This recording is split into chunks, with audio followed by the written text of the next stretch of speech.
Yes students, तो हम बात कर रहे थे कि कीबोर्ड को जब हम सीखते हैं तो हमें कहाँ से शुरू करना चाहिए। मीन्स हमारा जो सा है, राइट हैंड से जो हम सा प्ले करते हैं, वो कहाँ से शुरू करना चाहिए। स्टूडेंट, सबसे पहले हम कीबोर्ड के बेस पर ये फाइनलाइज करते हैं कि हमारा कीबोर्ड का लोअर ऑक्टेव, मिडल ऑक्टेव और हायर ऑक्टेव क्या है। अब ये लोअर, मिडल और हायर ऑक्टेव क्या होते हैं? जो आपका एक सा टू सा, मतलब हम सारे गामा पाधानी सा जब एक सरगम प्ले करते हैं तो सा टू सा जो एक सेट बनता है उसे हम ऑक्टेव कहते हैं। ठीक है, सा रे गा मा पा धा नी सा, जब भी हम ये प्ले करेंगे तो ये एक ऑक्टेव होगा हमारा पूरा। ठीक है, तो इस तरह से जो एक सेट बनता है इसे हम ऑक्टेव बोलते हैं। और आप जब सुनते हैं तो इन ऑक्टेव की जो साउंड है, तो अगर हम बात करें लोअर ऑक्टेव की, तो लोअर ऑक्टेव की जो साउंड रहेगी वो कैसी रहेगी? लो, यानी कि बेस में भारी आवाज़ रहेगी। मिडल ऑक्टेव की बात करेंगे तो वो ना ज़्यादा भारी होगी और ना ही ज़्यादा ऊंची होगी।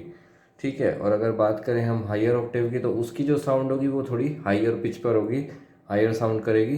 तो इस तरह से हमारे तीन ऑक्टेव जो है वो डिफ्रेंशिएट होते हैं। ठीक है, अब बात आती है कि कीबोर्ड पर किस तरह से हम डिफ्रेंशिएट करें कि कौन सा लोअर है, कौन सा मिडल है और कौन सा हायर है। तो हमें कैसे डिवाइड करना चाहिए? जैसे मैं अपने कीबोर्ड की बात करता हूँ, मेरे पास जो कीबोर्ड है वो 61 कीज़ का कीबोर्ड है।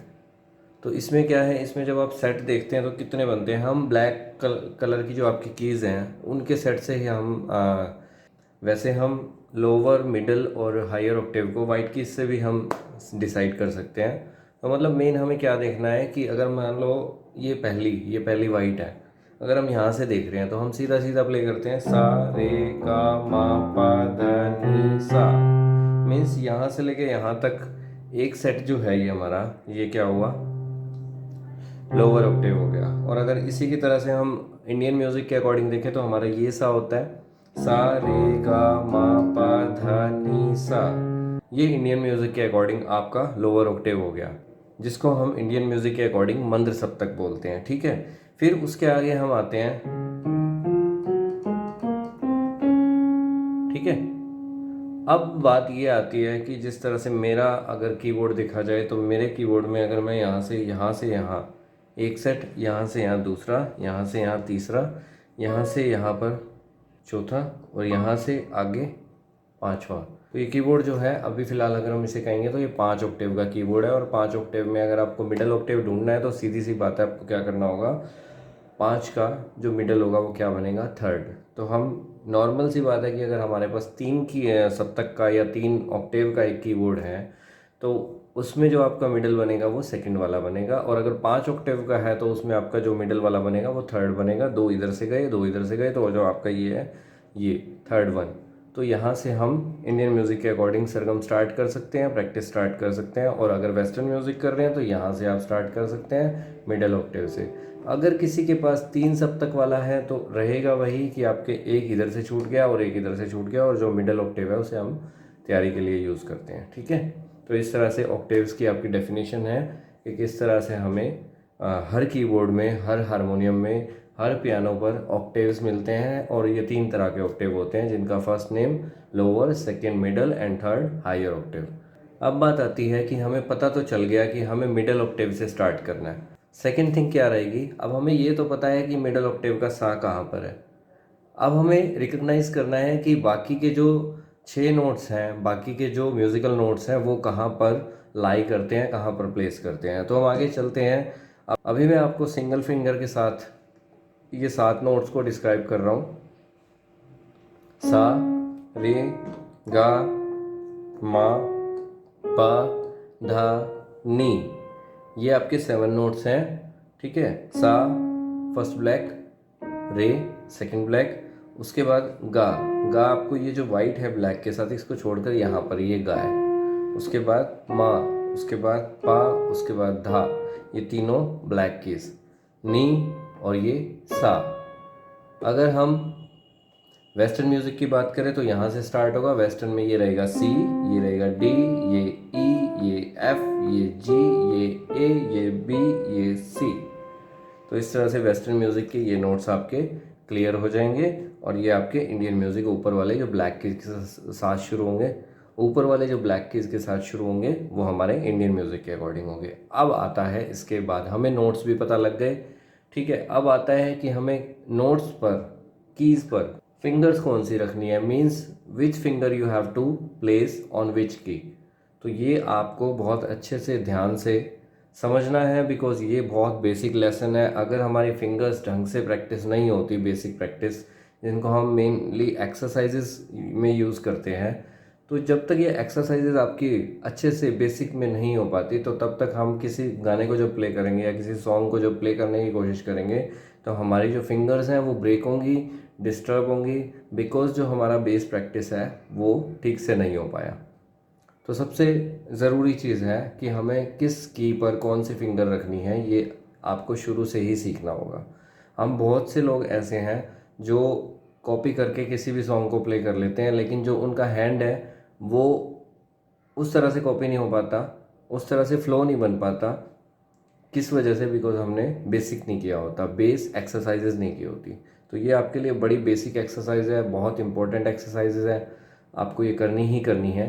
तो यहाँ से स्टार्ट कर रहे हैं। 1 2, ये हमारा सा और रे था। तो आप इन 5 फिंगर्स को आप नाम दे सकते हैं। इसको आप थंब कह सकते हैं, इसको 1, इसको 2, इसको 3, इसको 4, ठीक है। तो 1 2 3 4 और ये थंब, इस तरह से हम इस पे फिंगर प्लेस करेंगे। सा पर हमें फर्स्ट, रे पर सेकंड फिंगर, और जितनी भी वाइट कीज़ हैं जो आपकी ब्लैक से वाइट की तरफ आ रही है वहाँ पर हम प्लेस करेंगे थंब। और थंब का डायरेक्शन जो है वो यूँ नहीं होना चाहिए, वो यूँ होना चाहिए, ठीक है। तो जब भी आप थंब के डायरेक्शन को यूज़ करें तो वो थंब यूँ रखा जाना चाहिए। फिर उसके बाद माँ, उसके बाद पा, उसके बाद धा, means 1 2 3, finger number 1, finger number 2, finger number 3। उसके बाद हमारी है नी। नी यहाँ पर भी आप वाइट पर रख रहे हैं तो यहाँ पर भी आपका थंब यूज़ होगा। और थंब यूज़ कैसे होगा? साइड, नॉट लाइक दिस, यहाँ पर ये सा। अब ये आ गई हमारी finger 1 2 thumb, 1 2 3 thumb 1, finger position 1 2 thumb, 1 2 3 thumb 1, ठीक है। इसी तरह से 1 2 थंब, 1 2 3 थंब 1, ओके। अब बात करते हैं कि आपका जो फ्लो है वो किस तरह से बनेगा। फ्लो किस तरह से बनता है? एक तो हमें जो एक्सरसाइज दी हुई है उसकी हमें बहुत अच्छे से प्रैक्टिस करनी है, टाइम लगाकर डेडिकेशन के साथ प्रैक्टिस करनी है।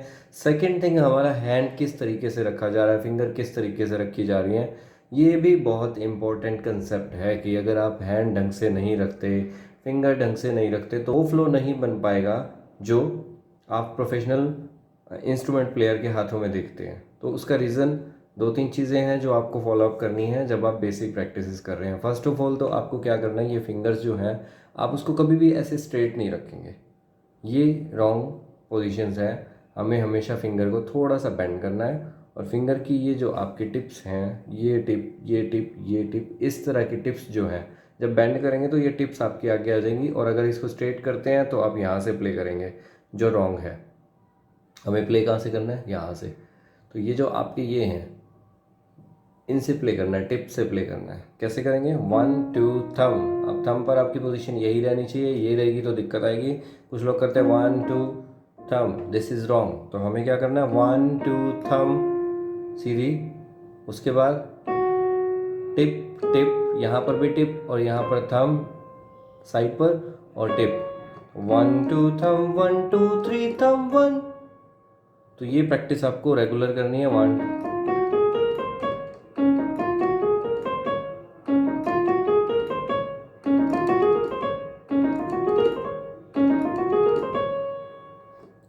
2 थंब, 1 2 3 थंब 1, ठीक है। और इसी में ये फर्स्ट प्रैक्टिस, इसी को हम बेस कहेंगे। बेस प्रैक्टिस ही है ये आपकी।